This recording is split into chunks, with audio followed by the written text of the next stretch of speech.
engagement before that meeting. And if you do really good civic engagement before that meeting, and people feel heard, generally what happens, because people say, oh, well, you mean, I've been trying to do civic engagement, and actually fewer people are showing up at our meetings. If you do really good civic engagement, that's what will happen. Because that's just the final vote.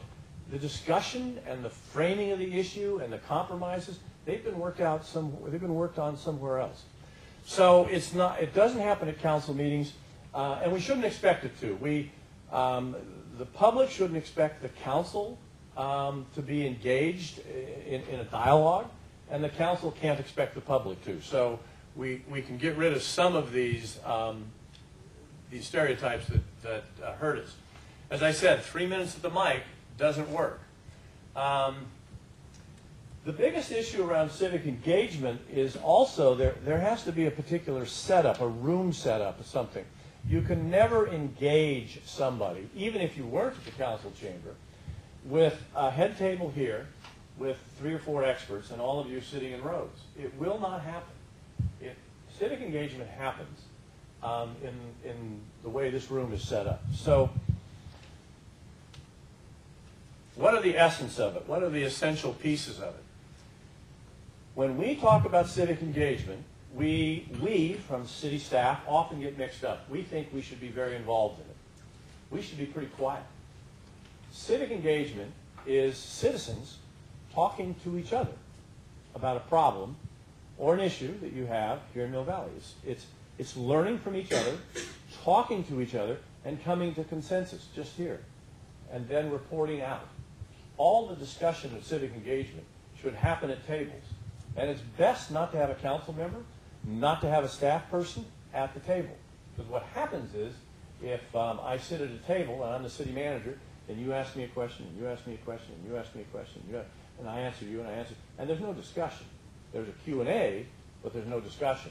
So I'll give you an example of actually a particular session I was having. I was inventing as I was going along, and we were, it's the typical citizens want a stop sign, and they want it on this corner.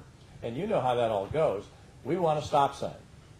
Okay, it's given to staff. They look at it. It doesn't meet any of the state warrants. The staff is required to view it against some state criteria. It doesn't meet it, so the staff always recommends against it. Well, the person who wants it says, well, Dan, I'm going to get a bunch of my neighbors, and they all show up, 20, 35 strong. You scare the heck out of the council. And they said, yeah, I'm going to give them the thing. But what I also hear, because again, I've been city manager for 24 years, everybody comes up to me and says, Ed, why do we have so many stop signs in our city? Well, because everyone thinks this one's essential, but why do they have all those? So this is a preface to a story. So this one neighborhood said, Ed, they're speeding on my street. And I was so fed up with this process, I just ignored them. I really did. And they came back and they said, Ed, come on. They're speeding on our streets. We talked to you about a month ago. And, oh, yeah, I remember that. Can I get back to you? We're in the middle of ABC, whatever. And I blew them off the second time.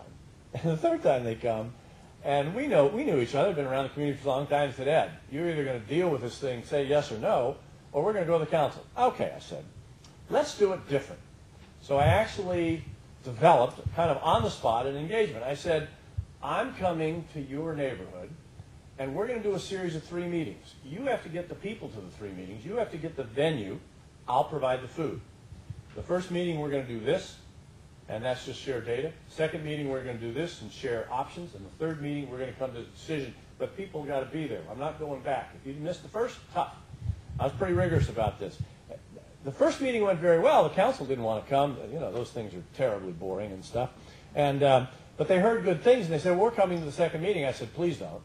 It'll screw everything up. No, we're going to come. Well, actually, please don't, because then everyone will be asking.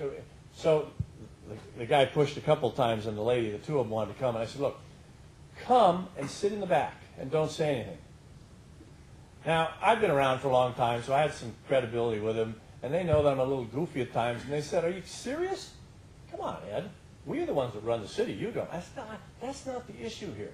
The issue here is about engaging people to talk to each other. So I said, let's try this. You sit in the back.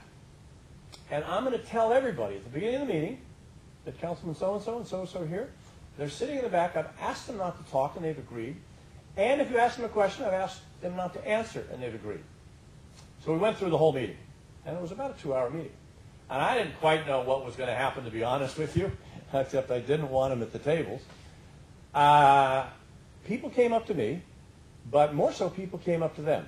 And they, at the end of the day, they just walked up. Well, a lot of them knew of him, some of them didn't. And they thanked him for listening. They said, I don't recall a time when a council member sat and listened to us for 2 hours. Just sat and listened. And I really appreciate it. I was honored that you gave us 2 hours of your time. So I asked the council members what they felt. And they said, wow, that was really different. One, I didn't feel I was on stage. I didn't have to respond because you had sort of set it up. And I could really listen much better to what was being said because I wasn't preparing my rebuttal. So civic engagement is about citizens talking to citizens and staff listening and learning. That's civic engagement. If we can get that much down, we will do immensely better at our next civic engagement process. So why is it so tough to do? Because it is tough to do. And it's tough to do for several reasons. The first is distrust. Now, when I'm talking to staff about this, and I do train staff and even council members, I said, look, yeah, but they're so angry. The public is so angry. And I said, look, the public may be angry or something.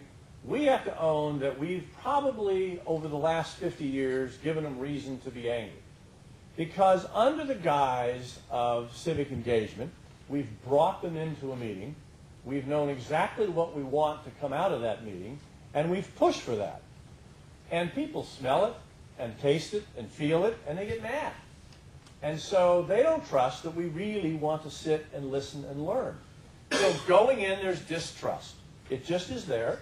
It doesn't prevent you from doing it, but you just got to be acknowledged of it. That, look, the public is going to come in with a distrust that we're listening. And we're going to come in, the staff, with a distrust that the public really wants to solve the problem and doesn't want to just yell at us. Because oftentimes the public just wants to yell at us. It feels good to them. So the second thing we know is that it's hard to do because it's a different set of skills. We're not really used to what it takes to do civic engagement, how to design an exercise, or how to design a 2 or 3 hour event that really gets people involved, really does get people talking to each other, and develops some consensus without it being too general and nonsensical. It's hard to do because our attitudes got to change between each other. We tend to have negative attitudes of each other, and I'll talk about that a little later. And it's hard to do because it's perceived as a loss of control by staff, city managers. Jim, we panic. My God, I'm going to get nailed when this thing blows up. The council's going to be all over me. I can't possibly lose control of this. So we work too hard to keep too much control. For the council standpoint, there is a misconception that if we do civic engagement, we're taking the power away from the council. I'll go through some steps, and that's generally not true ever. And if both sides understand that, then it's a whole lot easier to do. So it's perceived that way, but it's not in actuality that. So a lot of times people don't do civic engagement because it takes longer in the short run. It's a little more expensive in the short run. But let's examine those events. Because too often I hear a council member saying to me, Ed, we just don't have time for that. We have got to make this decision. Now, too often we say that, and I've probably been as guilty as anyone else in saying, well, we got to make this decision by such and such a date because I promised the council I would get it to them by then. Well, that's not a deadline that carries any mustard. That's one that the council and I agreed to, but it's not cast in stone. What happens is we think we have to move fast, so we do, and inevitably we don't do a good job of civic engagement, which we don't, and then inevitably there could be a referendum, or at the worst case a recall, or even the thing blows up at the council meeting and it gets assigned back to staff to rework it. So oftentimes we think, well, let's move fast. Let's get this thing done. We've got a lot on our plate, and we move fast, and it takes us longer. There's a really good adage that a great guy told me about, and I'm an impatient person who likes to move fast, but I really got it. Go slow to go fast. Go slow to go fast. Way back in the 70s, I think, there was a great book written that was comparing